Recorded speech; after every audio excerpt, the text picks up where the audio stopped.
be me, 34. Community organizer and keynote speaker at progressive conferences across the country. Literally just spent last weekend giving a speech to 800 people. Standing ovation. Women crying. Felt like I was changing the world. This is my calling. This is my purpose. Helping women unlearn the patriarchal conditioning that's been forced on us since birth. My focus is relationship structures, consent frameworks, bodily autonomy, not a blogger or podcaster or whatever. I do real work. Get paid decent money for it too, though Dominic contributes most of our household income. Dominic is my husband of 7 years, together for 9. He's fine, supportive, does his thing in finance while I do mine. We have Olivia. She just turned 5 last month. Threw her this big birthday party, unicorn theme, invited all her little friends. Dominic planned most of it honestly. He's good at that stuff. I was busy preparing for a conference in Portland. Anyway, everything was going normally, until 3 months ago. Dominic suddenly says he wants a divorce. Completely out of nowhere, blindsided me. I'm standing in our kitchen and he just drops this bomb.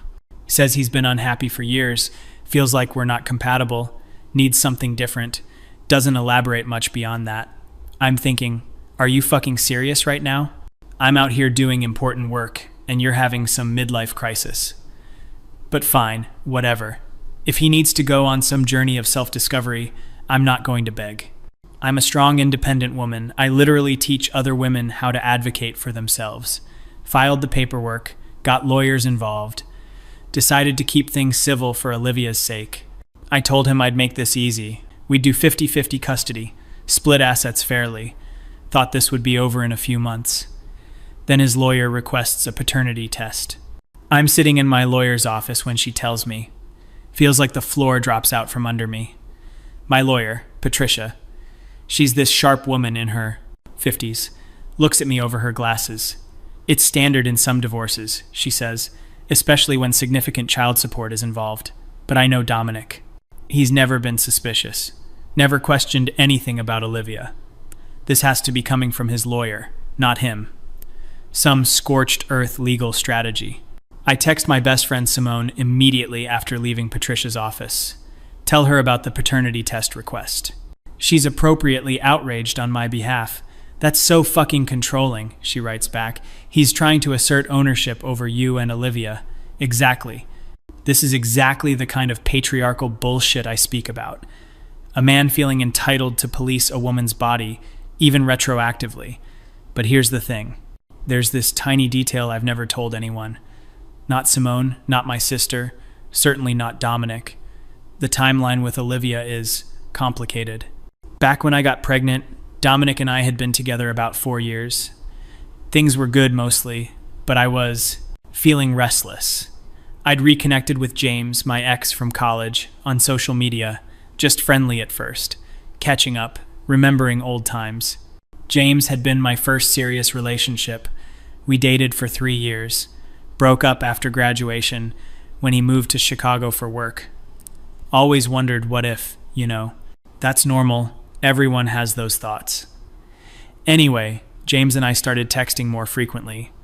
Then he mentioned he'd be in town for a conference. We met for coffee, then drinks.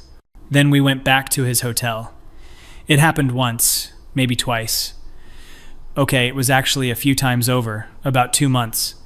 He kept coming to town for work, and we kept meeting up. It felt electric, exciting, like being young again.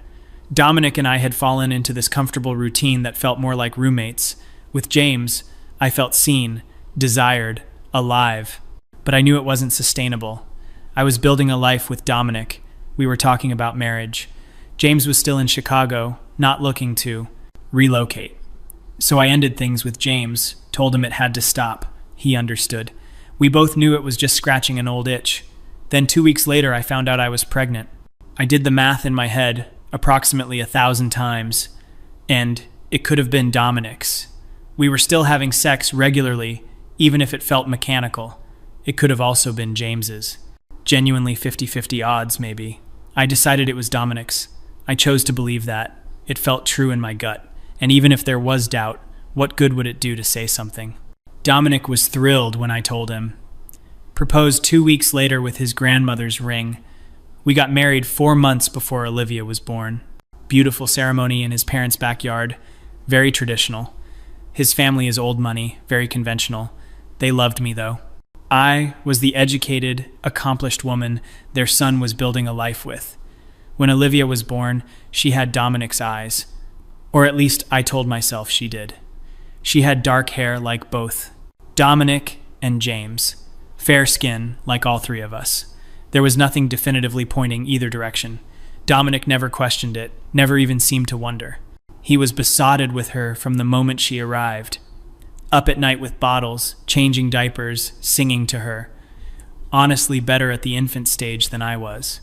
I was recovering from a traumatic birth and trying to get back to my work. Took only 8 weeks of maternity leave before I was back at events. And had to. My career was hitting its stride. The years passed, and I just never thought about it. Olivia was ours. That was all that mattered. The biological details seemed increasingly irrelevant, and my work evolved too. I became more and more vocal about challenging traditional relationship structures. Gave speeches about how monogamy is a patriarchal construct. Wrote articles about how we need to reimagine commitment and fidelity. Honestly, a lot of my thinking crystallized because of my own experience. I had stepped outside my relationship and the world didn't end. I grew from it, learned about myself, brought that energy back into my partnership with Dominic. So really, everyone benefited. The relationship I had with Dominic after James was better than before. I was more confident, more sexually open, more myself. Dominic got the best version of me. And none of it would have happened if I'd stayed in that suffocating, monogamous mindset. My whole platform became about this, challenging the idea that women should be sexually exclusive to one partner, that we should suppress our desires to fit into these rigid structures. I spoke at universities, at community centers, at national conferences, told women they could want more, could explore their sexuality. That desire doesn't end just because you signed a marriage license. The key, I always said, is communication and honesty. Couples need to talk openly about their needs. Establish clear boundaries and consent. Monogamy is fine if everyone truly chooses it without coercion. But most people, especially women, are pressured into it. They never question whether it's actually what they want. I was helping women ask those questions. Question everything they've been taught about relationships, sex, commitment, unlearn the patriarchal programming. My speeches always emphasized honesty, though. I'd say things like, radical honesty is the foundation of ethical non-monogamy, and we have to be brave enough to tell our partners our truth. People would come up to me after events, crying, saying I changed their lives. Women telling me they finally felt permission to want what they wanted, to stop performing this version of femininity that demands sexual suppression. It felt important, meaningful. I was doing real work to shift consciousness. But with Dominic, I never told him about James. It wasn't relevant to tell him. It was before we were married, technically. We hadn't explicitly discussed exclusivity at that exact moment. And what purpose would it serve to bring it up? It would only hurt him. And for what? To make myself feel better by unburdening my guilt? That's selfish, actually. The compassionate thing was to protect him from information that would only cause pain. That's what I told myself. That's what I knew was true. And the thing about Olivia's paternity, that was the same logic. Dominic loved her completely, and she loved him completely. Biology is just this arbitrary thing we've decided matters. It's more patriarchal shit, honestly. This obsession with bloodlines and genetic legacy. Real parenthood is about who shows up, who does the work. And Dominic showed up every single day. So he was her father in every way that actually counted. The fact that I'd had a brief thing with James that may or may not have overlapped with Olivia's conception, it was irrelevant. Just biological data points that didn't change the reality of our family. I genuinely believed this. I built an entire philosophical framework that supported this belief. Wrote speeches that got interrupted by applause when I talked about how we need to decenter biological ties, how chosen family is just as valid as blood family. how the nuclear family structure is a capitalist invention designed to consolidate wealth and control. And I meant all of it. It wasn't like I was being hypocritical. I was living my values. I just wasn't broadcasting every private detail of my life. There's a difference between hypocrisy and having boundaries. Everyone is entitled to privacy. Just because I'm a public figure doesn't mean I owe everyone access to my entire history. Anyway, when Patricia told me about the paternity test request, I felt this wave of panic, but I pushed it down. Told myself it would be fine. Olivia was probably Dominic's anyway. I'd always believed she was, mostly, and if by some chance the test said otherwise, well, we'd deal with that if it happened. The court ordered the test. It wasn't optional. I had Olivia's DNA collected at a lab, felt sick the entire time. She was confused about why we were there. Mommy, why do they need my spit? I told her it was just a routine thing for the divorce. She's 5. She doesn't understand what divorce really means yet. Just knows that Daddy lives in a different house now. The waiting period for results was 2 weeks. Longest 2 weeks of my fucking life. I threw myself into work, had 3 speaking engagements scheduled, gave a keynote at a women's conference in Denver about sexual liberation, talked about how women need to stop apologizing for their desires, how we've been conditioned to make ourselves small, how radical self-honesty is the path to freedom. I've got another standing ovation, sold out of my merchandise table, flew home, feeling powerful and validated, then got the email from Patricia. Results were in, court date scheduled for the following week. I felt my stomach drop again, called Simone, needed to talk to someone, couldn't tell her. The truth, though, just said I was stressed about the divorce proceedings. She was supportive, told me Dominic was being vindictive, that this whole paternity test thing was a power play. I agreed. Let her villainize him. It felt easier than examining my own choices. The night before court, I couldn't sleep. Lay in bed running through scenarios. If the test confirmed Dominic as the father, everything would be fine. Divorce would proceed normally, I'd be vindicated. Dominic and his lawyer would look petty for even requesting the test. If the test said he wasn't the father, I couldn't even finish the thought. Told myself the odds were good. Dominic and I had been having regular sex when I got pregnant. It was probably his, probably. Got up at 5 a.m., couldn't stay in bed anymore, made coffee, reviewed my testimony for the other aspects of the custody hearing, put on my armor, black blazer, white shirt, minimal jewelry. I know how to present myself in professional spaces.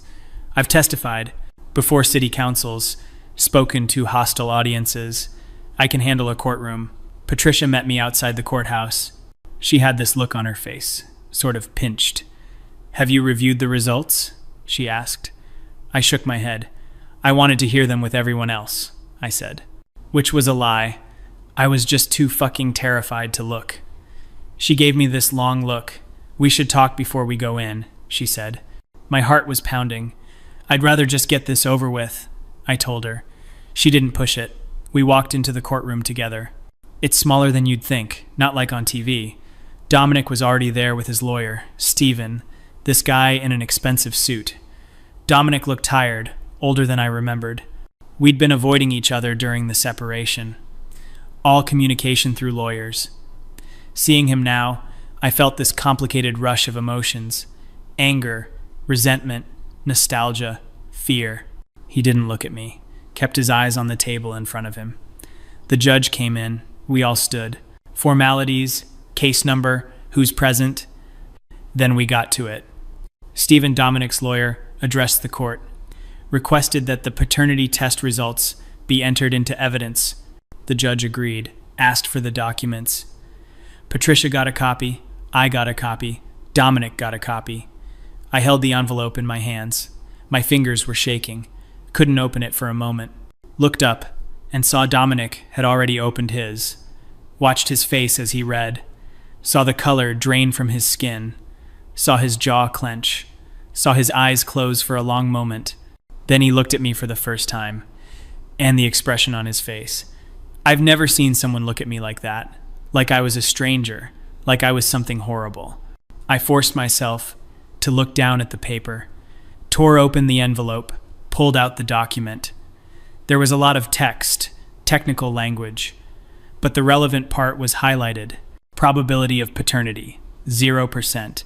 Dominic is excluded as the biological father of the child. Words swam in front of my eyes. I read it again and again. I felt the blood rushing in my ears. This wasn't possible. I'd been so sure, or at least I'd convinced myself I was sure. The courtroom was silent. I looked up and everyone was staring at me. The judge, the lawyers, the court reporter, Dominic. Especially Dominic. I opened my mouth but nothing came out. Literally could not form words. My throat had closed up. The judge asked if I needed a moment. I nodded, unable to speak. She called a 15-minute recess. Patricia grabbed my arm, pulled me out into the hallway. "You knew," she said. "Not a question, an accusation." I shook my head frantically. Found my voice, barely. "I didn't know," I thought. "I thought he was the father." "Who's the biological father?" Patricia asked. Her voice was cold, professional. She was already calculating how this changed everything. Someone I was involved with briefly, before Dominic and I got married. "Does Dominic know about this person?" I shook my head. "Jesus Christ," Patricia muttered. She was angry, I could tell. I'd kept this from my own lawyer. Made her walk into court unprepared. "We need to figure out our strategy," she said.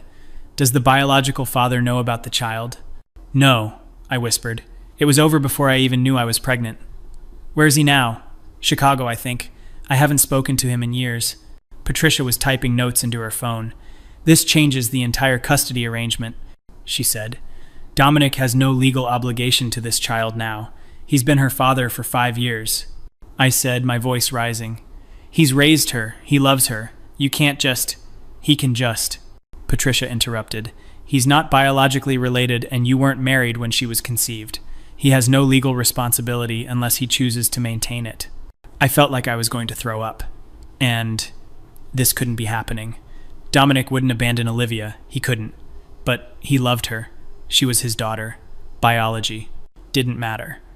But I knew, even as I thought it, that I'd broken something fundamental. That the man in that courtroom who looked at me with such disgust, he wasn't the Dominic I knew anymore. I'd turned him into someone else. We went back into the courtroom. I sat down, still couldn't quite feel my body. Everything had this unreal quality. The judge asked if we were ready to proceed. Stevens stood up. He didn't grandstand, didn't get dramatic, just calmly laid out the situation. His client had been deceived about the paternity of the child for 5 years, had provided financial and emotional support under false pretenses, was requesting full termination of parental rights and responsibilities, no custody, no visitation, no child support. My lawyer objected, argued that Dominic had acted as the father for years, that Olivia knew him as her father, that it would be devastating to her to lose that relationship. Stephen countered that his client was the victim of fraud, that no one should be forced to maintain a relationship built on deception. I wanted to speak, to defend myself, but Patricia had told me not to say anything. Let her handle it.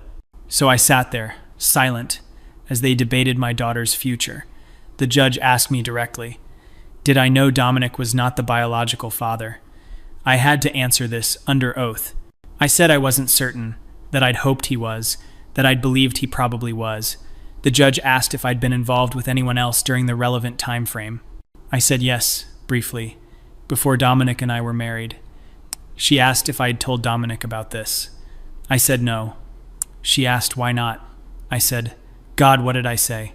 Something about not wanting to hurt him with information about the past, that it hadn't seemed relevant. The judge's expression was unreadable. She asked if I'd ever suspected Dominic might not be the father. I said I'd considered it was possible, but believed he was. She asked if I'd ever considered getting a paternity test to be certain. I said no. She asked why not, and I had no good answer. Said something about not wanting to introduce doubt into our family. It sounded weak even to my own ears.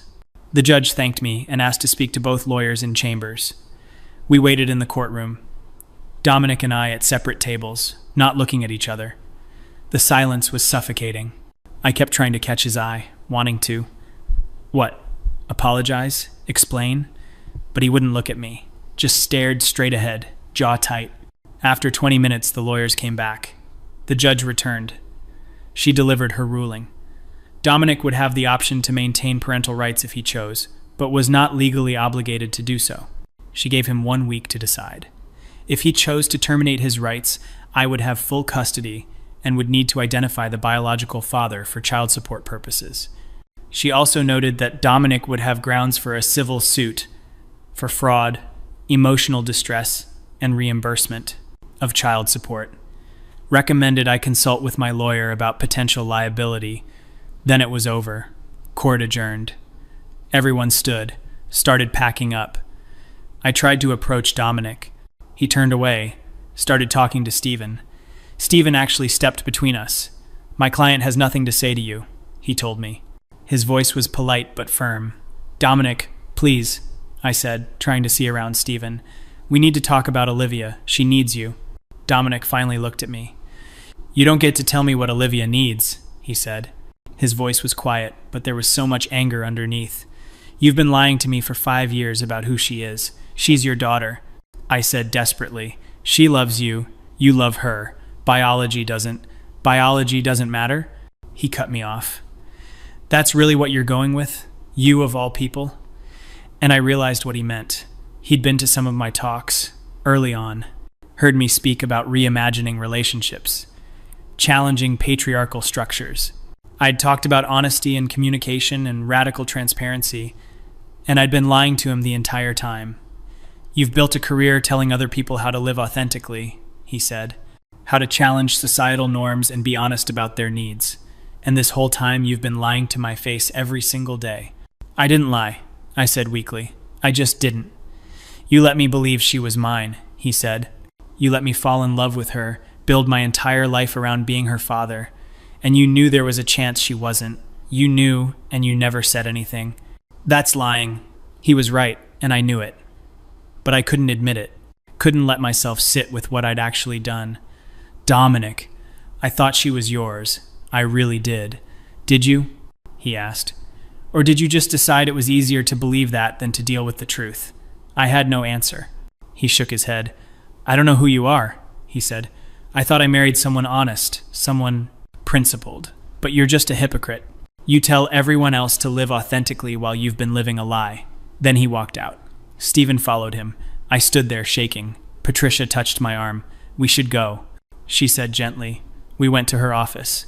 She laid out the reality of my situation.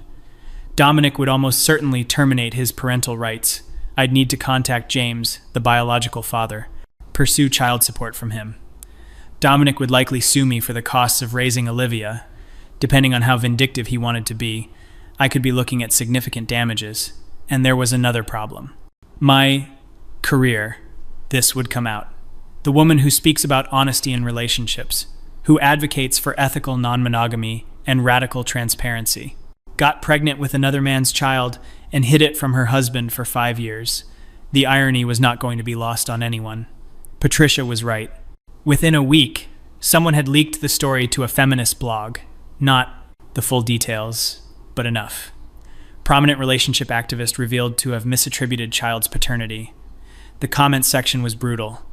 My own community turned on me instantly. Women who'd supported my work calling me a fraud, saying I'd set the movement back, that I'd confirmed every stereotype about feminists being dishonest.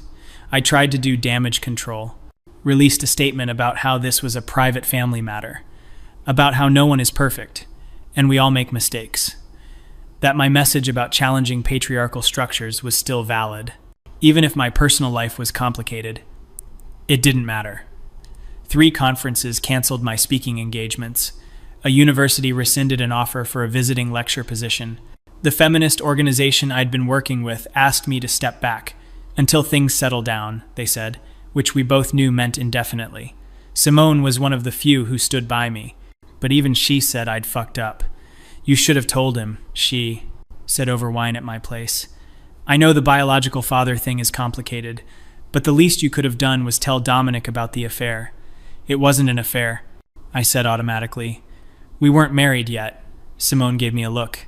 "You were together, planning a life together." Whether or not you'd signed papers yet, you were committed. And you slept with your ex repeatedly without telling Dominic. That's an affair. I wanted to argue, but couldn't find the words. Everything I said sounded like rationalization, even to me. Dominic sent his decision through Stephen. He was terminating all parental rights. Wanted no custody, no visitation, no contact. Would not be pursuing a civil suit on the condition that I never contacted him again and that I wouldn't seek child support from him. I signed the agreement. What choice did I have? Then came the worst part. Telling Olivia, but she was 5 years old. How do you explain this to a 5-year-old? I told her that Daddy couldn't live with us anymore, that he loved her very much, but needed to go away. She cried, asked why, asked what she did wrong.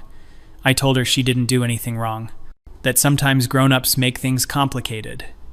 She asked when she'd see him again. I said I didn't know. She cried herself to sleep for weeks. Would draw pictures of the three of us, her family. I had to hide them because I couldn't look at them. I contacted James, found him through LinkedIn, sent a message. Hey, this is awkward, but we need to talk. When he called, I told him everything. There was a long silence after I finished. Then he said, "You never thought to tell me I might have a daughter?" I didn't know, I said. I thought Dominic was the father, but you knew it was possible, he said. His voice wasn't angry, just disappointed, which somehow felt worse. Yeah, I admitted. I knew it was possible. Another silence. I'm married now, he said finally. 2 kids of my own. This is going to destroy my wife. And I realized I'd just blown up another family. Not just mine and Dominic's. James's too. His wife, who had no idea he'd had a brief affair with his ex 6 years ago, who was now finding out he had a secret child. I apologized, said I didn't want to ruin his life. He laughed, bitter. Bit late for that. We agreed he'd get his own paternity test, just to be absolutely certain. He did.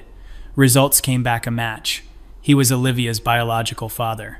We set up a child support arrangement through lawyers, and he didn't ask to meet her. I didn't push it. What would I even say? Hey, Olivia, remember how Daddy left? Here's your new daddy, a stranger from Chicago. No, I kept her life as stable as I could, moved to a smaller apartment, couldn't afford the house without Dominic's income. Even with James's child support, my speaking career was basically over. The few events that still booked me were small, poorly attended. People would ask hostile questions, accuse me of hypocrisy.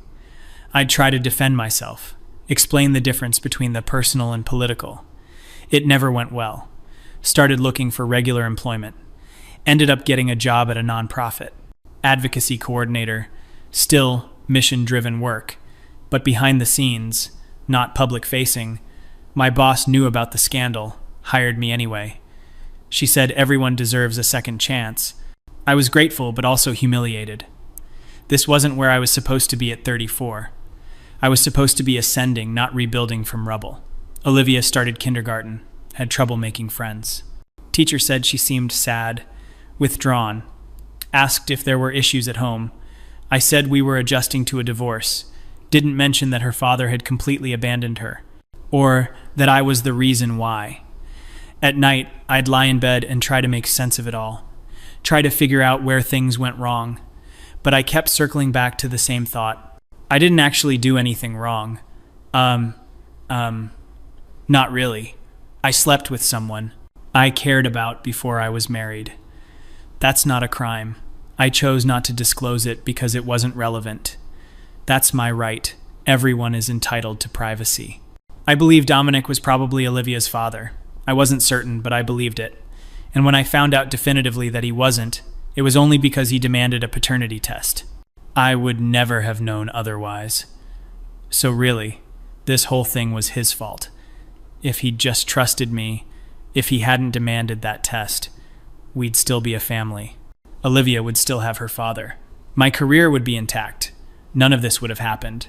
His insecurity and need for control destroyed everything. That's what I told myself. That's what I needed to believe. Because the alternative, that I'd destroyed everything through my own choices, that I'd prioritized my comfort over honesty, that I'd built my life and career on principles I didn't actually live by, that I was exactly what Dominic called me, a hypocrite. I couldn't sit with that, couldn't let myself see it. So I didn't. I built a narrative where I was the victim of Dominic's patriarchal need to control, of the biological father's inconvenient genetics, of a society that punishes women for sexual freedom, of my community's rush to judgment. I was the victim. I had to be. Because if I wasn't the victim, then I was the villain. And I'd spent my entire adult life fighting villains. I couldn't be one. Months passed. I settled into my new normal. Smaller apartment, lower profile job, single motherhood. Olivia slowly adjusted. Stopped asking about Dominic as frequently. Started calling James my other dad, even though she'd never met him. I didn't correct her. What was the point? My sister came to visit. We'd never been super close, but she was trying to be supportive. Over coffee, while Olivia was at school, she asked how I was really doing. I gave her the standard answer. It's hard, but we're managing, one day at a time. She nodded, stirred her coffee. Then said, "Can I ask you something?" I said, "Sure. Did you ever actually believe Olivia was Dominic's?" I felt my defenses go up immediately. "Of course I did." "Really?" she pressed. "Because from the outside it kind of seems like you just decided it was easier to believe that. You don't know what you're talking about?" I snapped. "Maybe not," she said calmly. "But I know you, and I know that when you want something to be true, you can convince yourself of anything." I wanted to argue, but something in her words hit too close. I changed the subject. She let me. But the question stayed with me. Had I really believed it? Or had I just chosen to believe it? Was there even a difference? I thought about those weeks after I found out I was pregnant, how I'd done the mental math, the calendar calculations, remembering when I'd been with Dominic, when I'd been with James, how I'd concluded it could be either, but probably Dominic's. What did probably even mean in that context? 50.01% versus 49.99%. And if I'd really believed it was Dominic's, why did I feel that spike of fear when Patricia told me about the paternity test? If I was genuinely certain, wouldn't I have been confident? Even welcomed the test as a way to shut down Dominic's lawyer's fishing expedition. But I'd been terrified. Some part of me had known, and had always known. I pushed the thought away. I was getting good at that, pushing things away, not examining them too closely. It was the only way to get through the days. One afternoon, I was picking Olivia up from school. Saw a couple across the parking lot. Young parents with their kid, maybe first or second grader. The dad was carrying the child's backpack. The mom was holding the kid's hand. They were laughing about something. Just this perfect little family unit. I felt this rush of rage, irrational, consuming rage. They got to have that easy, uncomplicated happiness. While I was here, alone, vilified, my career destroyed, my daughters, father, gone. And for what? For sleeping with my ex-boyfriend before I got married?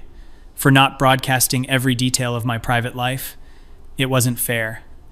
I'd worked so hard, built something meaningful, helped so many women, and it was all taken away because of one mistake, one tiny omission.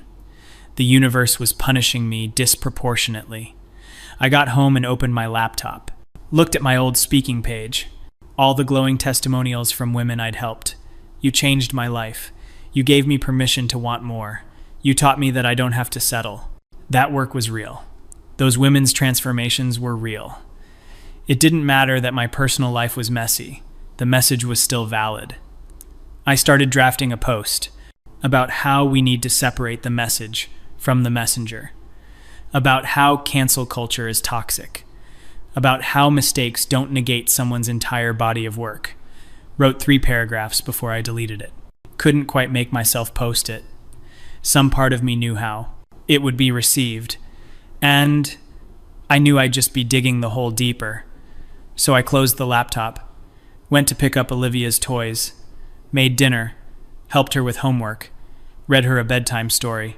She asked me if she'd ever see Daddy again. I said I didn't know. She asked if it was because she was bad. I said no, it was because grown-ups are complicated. She accepted this because she was 5 and didn't have a choice. I kissed her forehead and turned out the light, stood in her doorway, watching her sleep. This small person I'd brought into the world, who didn't ask for any of this, who lost her father because of choices I made. I felt something crack in my chest, something I'd been holding carefully together.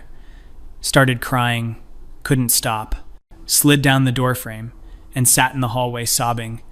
For Olivia, for Dominic, for James's wife and kids, for everyone I'd hurt, for my career, my reputation, my sense of self, for the person I thought I was versus who I actually turned out to be. I cried until I was empty. Then got up, washed my face, went to bed, woke up the next morning, and kept going. Because what else was there to do? Weeks turned into months. I was at the nonprofit, doing my job, staying out of the public eye, trying to just exist. Then one day, I got an email from someone I didn't recognize. Subject line, "An apology you're owed." Opened it hesitantly, expecting hate mail. I still got those occasionally, but it wasn't. It was from a lawyer, but not Patricia or Stephen. Someone new. The email was formal, brief. Requested a meeting to discuss matters related to your divorce settlement. Said it was in my interest to attend. I called Patricia, asked if she knew what this was about. She said she'd received a similar request. We should both go, she said. Met at a coffee shop downtown. The lawyer was a woman, probably 60. Introduced herself as Rebecca Chen, represented Dominic. I felt my stomach drop. He was suing me after all, after he'd said he wouldn't. Patricia asked what this was about. Rebecca said she wanted to discuss a discrepancy in the financial settlement. Pulled out a folder, spread documents on the table. Bank statements, transfer records, account information. I didn't understand what I was looking at. Rebecca started explaining. During the divorce, Dominic's assets had been valued at a certain amount. That valuation had been the basis for the settlement split. But there was a problem. Several of his accounts had been undervalued. Significantly, there were assets that hadn't been disclosed. Investments, holdings, accounts I'd never known about. Patricia was leaning forward, examining the documents, asking questions about dates, amounts, when these were established. I was still trying to catch up. I don't understand, I said. What does this mean? Rebecca looked at me. It means your ex-husband committed fraud. He hid assets during your divorce to avoid splitting them with you. I just stared at her. Why are you telling me? I asked. You represent him. I represented him. Rebecca corrected. Past tense. I no longer represent Mr. Daniels as of yesterday when I reported him to the Bar Association, she explained. She'd been hired by Dominic to handle the divorce. He'd brought her documents, account statements, asset valuations. She'd submitted them to the court in good faith. But recently, something hadn't sat right. She'd started digging, found discrepancies. When she confronted Dominic, he admitted he'd undervalued several assets. Told her he felt justified because I'd stolen 5 years of his life. That he deserved to keep what was his. Rebecca had immediately filed a disclosure with the court, terminated her representation of Dominic, and was now providing evidence to help me pursue a corrected settlement. Patricia was already making notes, talking about filing motions, pursuing additional discovery. I could seek damages, she said. Dominic had committed fraud on the court. This was serious. I could probably get a significant portion of those hidden assets, maybe more than half as punitive damages. She was excited, energized. This was a big win for me. But I felt numb, kept looking at Rebecca. Why are you doing this? I asked. She could have just resigned, didn't have to actively help me. Rebecca met my eyes. Because I don't represent frauds, she said simply. What you did to your husband was terrible. You lied about paternity, let him raise a child that wasn't his. That's reprehensible. I flinched. But what he did is also wrong, she continued. Legal fraud is still fraud. Two wrongs don't make a right. He doesn't get to steal from you just because you hurt him. She stood up. My firm will be sending over the complete documentation. Your lawyer will take it from here. Then she left. Patricia and I sat there. She was reviewing the documents, making plans. This is good, she kept saying. This is really good. We can work with this. But I couldn't focus because I'd just been outsmarted, completely, totally outsmarted. Dominic had known about Rebecca's ethics, had to have known she'd report him if she found out. He'd hidden assets during the divorce. Let me think I was getting a fair settlement. Let me walk away thinking I'd gotten what I was owed. And then, what? He'd planned for Rebecca to eventually find out. No. I pulled out my phone, looked up Rebecca Chen's firm, prestigious, well known for representing high net worth divorces, known for their ethics and discretion. Dominic would have known that, would have known she'd never participate in fraud. So why hide the assets at all if he knew she'd eventually discover it? Unless he wanted her to discover it. I thought back to the timeline. Rebecca said she'd recently found the discrepancies, started digging. How recently? I asked Patricia. She called Rebecca's office, got more details. Rebecca had flagged the issues about 6 weeks ago. Confronted Dominic. 4 weeks ago. He'd admitted it immediately. Didn't even try to deny it. 6 weeks ago. That was right around when the story about the paternity test started circulating online. When I was getting dragged on feminist blogs. When my speaking engagements were getting canceled. When everyone was calling me a hypocrite. Dominic had watched all of that happen, and then he'd gotten himself caught committing fraud. Deliberately gotten himself caught by a lawyer who would have no choice but to report him. And help me, Patricia was still talking about legal strategy. But I was somewhere else entirely. Understanding clicking into place. Dominic had always been smarter than I gave him credit for. Quiet, understated, content to work in finance while I was the public figure. I'd thought of him as a supporting character in my story, but he'd been playing a longer game. He knew the paternity test results would destroy me publicly. He knew my career was built on a foundation of supposed honesty. Knew the feminist community would turn on me. He could have just walked away, taken his hidden assets and disappeared. I would never have known, but that wasn't enough. He wanted me to have something, wanted me to have this victory, wanted me to be able to pursue him legally, drag him through the mud the way I'd been dragged, have something to point to and say, see, he was bad too. He'd given me a villain, given me someone to blame besides myself, given me a way to reclaim some kind of moral high ground. He wasn't perfect either. He committed fraud.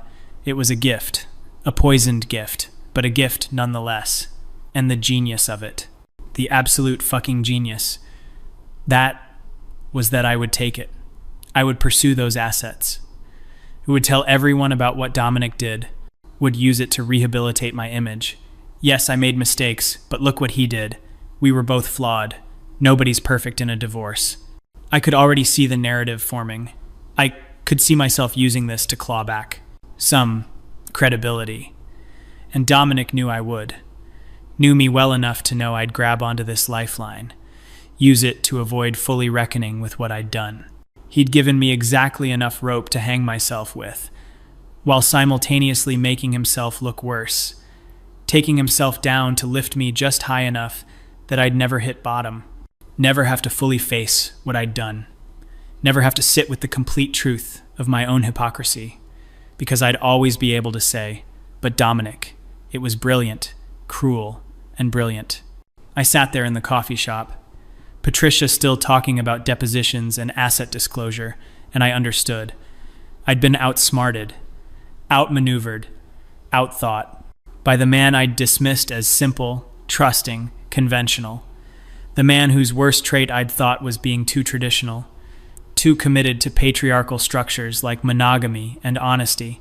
He'd known exactly what he was doing, had probably known from the moment the paternity results came back, had watched me scramble and suffer. And then, at the perfect moment, had given me exactly what I would want most: a way to avoid complete accountability, a distraction, an excuse. And I would take it. I was already taking it. Patricia was right. This was good for me. I could rebuild, not to where I was, but to something.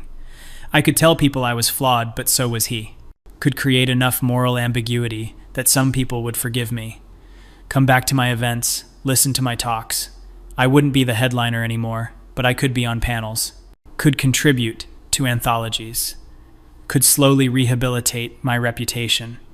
And all it would cost was the truth. The real, complete truth that I'd hidden from everyone, including myself. That I'd lied. Not by omission, but actively, deliberately lied. That I'd built my career on principles I didn't actually follow. That I'd hurt everyone around me in service of my own comfort. That I'd prioritized my image over my integrity. That I was exactly what Dominic called me, a hypocabite. I would never have to fully admit that now. Would always have Dominic's fraud to point to. We both made mistakes. Nobody's hands were clean. Divorce brings out the worst in everyone. Dominic had given me that out, knowing I'd take it. Knowing that in taking it, I'd prove everything he'd learned about me was true. That I'd choose the comfortable lie over the hard truth. Every single time. I looked at Patricia.